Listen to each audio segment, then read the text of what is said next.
many Christmas traditions and customs celebrated all around the world started right here in Germany. Yeah, Christmas in Germany is my favorite time of the year. From village to village and town to town, we have lights everywhere, we have candles everywhere, we have nativity scenes, we have snow villages, we hang tinsel, we hang bubbles, we hang ribbon. We love everything that there is to do with Christmas, don't you? Yeah, now has anyone here ever spent Christmas time in Germany? Yeah, I was going to say she was shaking her head because she knows what I'm talking about. It's absolutely beautiful, isn't it? Very, very beautiful. Now, if you want to do a little bit of the shopping, you would go to the Weihnachtsmarkt. Now, the Weihnachtsmarkt is almost like what we have here, small shops with specialty items. Over here we have hand-blown glass ornaments. In our village, wonderful German chocolates. And of course, the favorite part of the Weihnachtsmarkt for the adults is right next door to you. It's the beer garden. Yep, hello, beer garden people. Now, I was talking to some of the shopkeepers and I was asking them what their favorite traditions were. And we all agreed on the same one. And it is for boys and girls. And it starts on December 1st and goes all the way to December 24th. Does anyone know what it is? The Advent calendar, yeah. This is an Advent calendar. Do you know how you say this in English? Advent calendar. Your German is beautiful. Everyone's perfect. Very nice. And of course, the boys and girls will open one door every day, starting on December 1st. And behind each door, you're going to have a different surprise. Now, you may have a small toy or a piece of chocolate, or maybe even a beautiful snow scene. But when all the children open their Advent calendars and the family members are out at the Weihnachtsmarkt doing their shopping, my mother and my Oma, that is my grandmother, they would be in the kitchen baking and cooking. Pfeffernuss, Christstollen, Lebkuchen, so many good things. She's shaking her head too, I know. And you know something, sometimes my grandmother, she wasn't cooking and baking in the kitchen, she was sampling the spiced wine. Yeah, the glue wine. Now, yep, exactly. Now you know why she's in the kitchen a lot. Well, other than our wonderful wines and our fabulous food that we have in Germany for the holidays, Germany is also well known for one very important Christmas decoration. And that is the Christbaum, or the Tannenbaum, or the Christmas tree. Yeah. Would you like to hear the story about the very first Christmas tree? Everyone say yeah.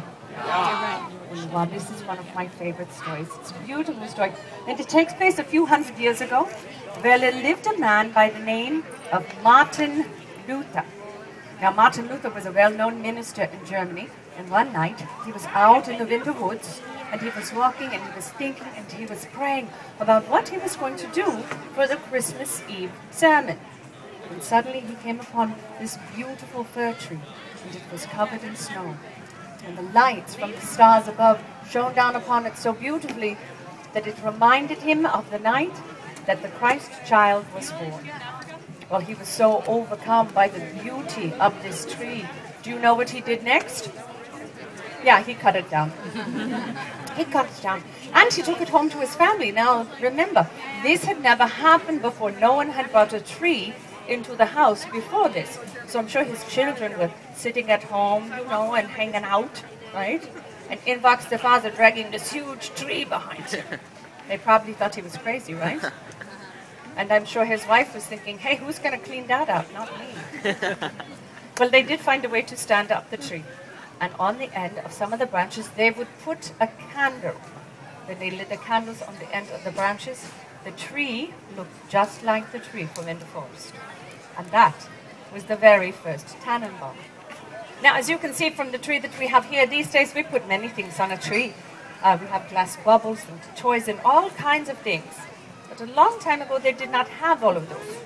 So a long time ago, they would hang candies and bags of nuts. Now, of course, if you have a bag of nuts, you're going to need one of these. And this is a nutcracker or a nutcracker. Yeah, now there have been many stories and songs and a beautiful ballet written about this guy. How many of you have seen the Nutcracker Suite Ballet? Oh, wunderbar. How many of you have been in the Nutcracker Suite Ballet? Anyone? You have? What did you play? Play one of the soldiers. One of the soldiers. I'm jealous. I played a mouse. And I was very young at the time. Young man, how old are you? 9, exactly. See, I was 9 when I was your age. Yeah. And that is how old I was when I played the mouse in the Nutcracker Suite Ballet. But let me tell you something. Even at 9 years old, I used to dream big. Now, I wanted to be like Clara. If you remember the story, it's about a young girl named Clara. She gets a nutcracker for Christmas. That night she goes to sleep. She dreams that the nutcracker comes to life and takes her off to the land of the sweets. And he turns into a prince, so not so bad, right? Well, I used to dream big when I was 9 years old, like I said. And of course, I am no longer 9 years old. I am a little bit older. Okay, 29. But I can, okay, 30. But I can tell you this, that I still dream as big as I did when I was 9 years old. So I was thinking maybe, just maybe, since we are here in this place where dreams come true all the time, that maybe all of you could help me make my dream come true. Would you all like to help me out? Everyone say yeah. So this is what we're going to do. We're going to use our imaginations, right? So everyone has to close their eyes. Close your eyes. Even the big kids. Even the big kids. No cheating. Close your eyes and pretend that you are in the land of the sweets and that you're looking for the nutcracker. And you're riding in a beautiful white candy-covered sleigh. And it's covered in white chocolate, and peppermint, and marshmallow. And as you're riding along, you go past the Weihnachtsmarkt, and the Weihnachtsmarkt is made of candies. But all of a sudden, the two beautiful white horses stop. And you open your eyes to see what you can see. Yes, it is the nutcracker, everyone. See, you did it. Look at that. You used your imaginations, and now the nutcracker has come to life. Oh, Dankeschön for coming, nutcracker. And Dankeschön to all of you for making my dream come true, and for listening to my stories about Christmas in Germany and all of the customs and traditions celebrated all around the world that started here in Germany. So to all of you I say Fröhliche Weihnachten, which is Merry Christmas in German, and also Schlaf ich in Schleru, which is sleep and heavenly peace. Nutcracker, I know maybe you can stay for a little while to take pictures. Oh, wunderbar. If you would like to take pictures with the nutcracker, you may. For those of you moving on to your next story, I want to say to all of you again, Dankeschön and Auf Wiedersehen.